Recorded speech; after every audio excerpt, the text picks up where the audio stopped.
তিন ব্যক্তির দোয়া ফিরিয়ে দেওয়া হয় না। কয় ব্যক্তির দোয়া? সালাসুন লা তুরাদ্দু দাওয়াতুহুম, তিন শ্রেণী মানুষের দোয়া ফিরিয়ে দেওয়া হয় না। এর ভিতরে এক শ্রেণী হলেন মাজলুম, কারোর জুলুমের শিকার হয়েছে।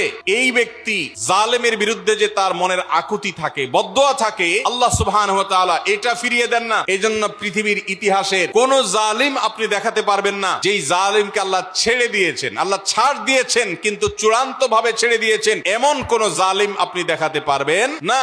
এজন্য ভাই কখনো কোন অবস্থাতে কারো প্রতি আমরা জুলুম করব না। আল্লাহ আমাদেরকে সেটা মানার তৌফিক দান করুন। তাহলে তিন ব্যক্তির দোয়া কবুল হয়, ফেরত দেওয়া হয় না। তার ভিতরে একজন হলো মাজলুম, যার প্রতি আপনি জুলুম করেছেন, সে আপনার বিরুদ্ধে যে বদদোয়া করে, এটা লাগবেই লাগবে, আজ হোক আর 2 দিন পরে হোক। নাম্বার 2, মুসাফির, যে ব্যক্তি সফরে আছে, সফররত অবস্থায় সে যদি দোয়া করে, সেই দোয়া আল্লাহ তাআলা কবুল করেন। 3 নম্বর হলো রোজাদার ব্যক্তি, আসসাইম হাত্তা ইফতির, রোজাদার ব্যক্তি সারাদিন ভর রোজা করলে, ইফতার রাগ পর্যন্ত, সারাদিন দোয়া করলে ইফতার রাগ পর্যন্ত তার দোয়া কবুল হয়। এই জন্য রোজা রেখে আমরা বেশি বেশি আল্লাহর কাছে দোয়া করবো ইনশাআল্লাহ। চলতে ফিরতে উঠতে বসতে মনে মনে আল্লাহর সাথে কথা বললেন, চাওয়া দাওয়াকে পেশ করলেন, বাস এটাই হলো দোয়া। এটা হলো আমাদের রমজান মাসের 11 নম্বর আমল, বেশি বেশি দোয়া করা।